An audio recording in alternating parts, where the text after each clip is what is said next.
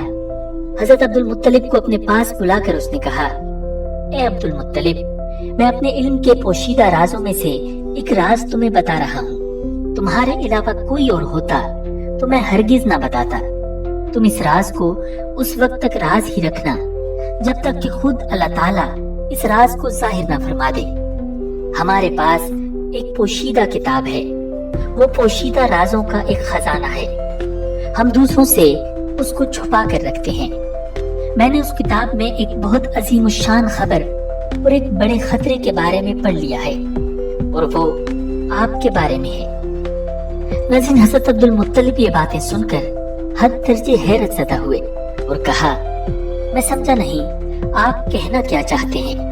اس نے کہا، سنو عبد المطلب، جب تہامہ کی وادی یعنی مکہ میں ایک ایسا بچہ پیدا ہو جس کے دونوں کندھوں کے درمیان بالوں کا گچھا یعنی مہر نبوت ہو، تو اسے امامت اور سرداری حاصل ہوگی، اور اس کی وجہ سے تمہیں قیامت تک کے لیے اعزاز ملے گا، عزت ملے گی۔ حضرت عبد المطلب نے یہ سن کر کہا، اے بادشاہ، اللہ کرے آپ کو بھی ایسی خوشبختی میسر آئے۔ آپ کی ہیبت مجھے روک رہی ہے، ورنہ میں آپ سے پوچھتا کہ اس بچے کا زمانہ کب ہوگا؟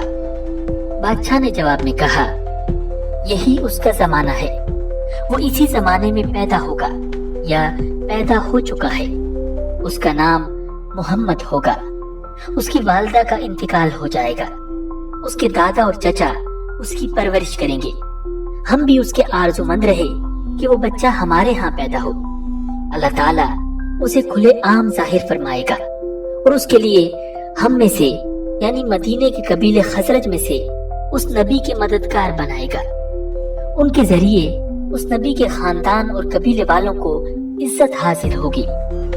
وہ نبی رحمان کی عبادت کرے گا، شیطان کو دھمکائے گا، آتش کدوں کو ٹھنڈا کرے گا، بتوں کو توڑ ڈالے گا۔ اس کی ہر بات آخری فرمان ہوگی، اس کے احکامات انصاف والے ہوں گے۔ وہ نیک کاموں کا حکم دے گا، خود بھی ان پر عمل کرے گا، برائیوں سے روکے گا اور ان کو مٹا ڈالے گا۔ حضرت عبد المطلب نے سیف کو دعا دی، پھر کہا، کچھ اور تفصیل بیان کریں۔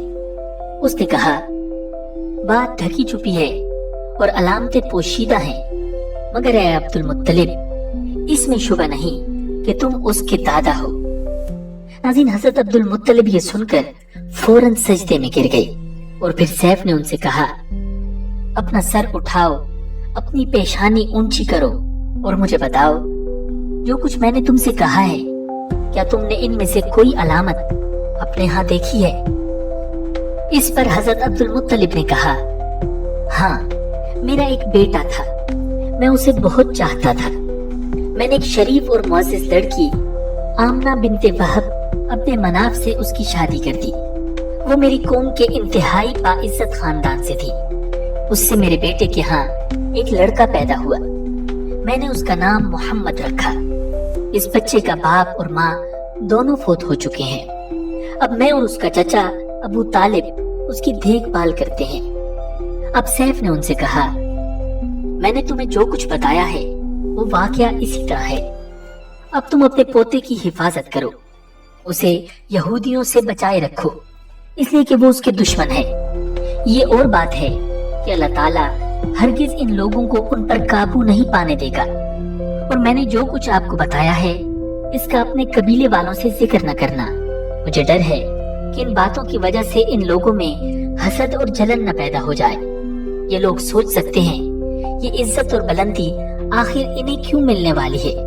یہ لوگ ان کے راستے میں رکاوٹیں کھڑی کریں گے۔ اگر یہ لوگ اس وقت تک زندہ نہ رہے تو ان کی اولادیں یہ کام کریں گی۔ اگر مجھے یہ معلوم نہ ہوتا کہ اس نبی کے ظہور سے پہلے ہی موت مجھے آ لے گی تو میں اپنے اونٹوں اور قافلے کے ساتھ روانہ ہوتا اور ان کی سلطنت کے مرکز یثرب پہنچتا، کیونکہ میں اس کتاب میں یہ بات پاتا ہوں کہ شہر یثرب ان کی سلطنت کا مرکز ہوگا، ان کی طاقت کا سرچشمہ ہوگا، ان کی مدد اور نصرت کا ٹھکانہ ہوگا، اور ان کی وفات کی جگہ ہوگی، اور انہیں دفن بھی یہیں کیا جائے گا، اور ہماری کتاب پچھلے علوم سے بھری پڑی ہے۔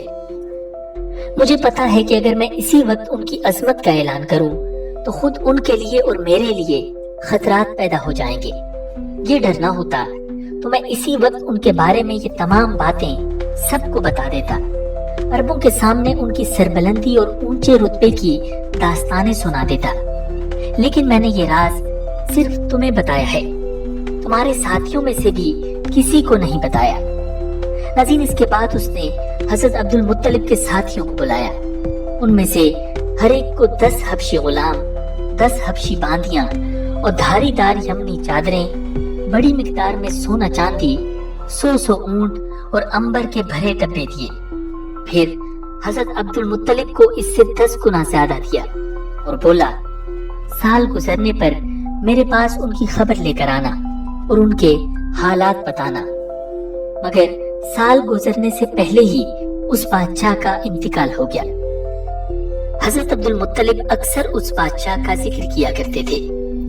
ناظرین، آپ صلی اللہ علیہ وسلم کی عمر 8 سال کی ہوئی تو حضرت عبد المطلب کا انتقال ہو گیا۔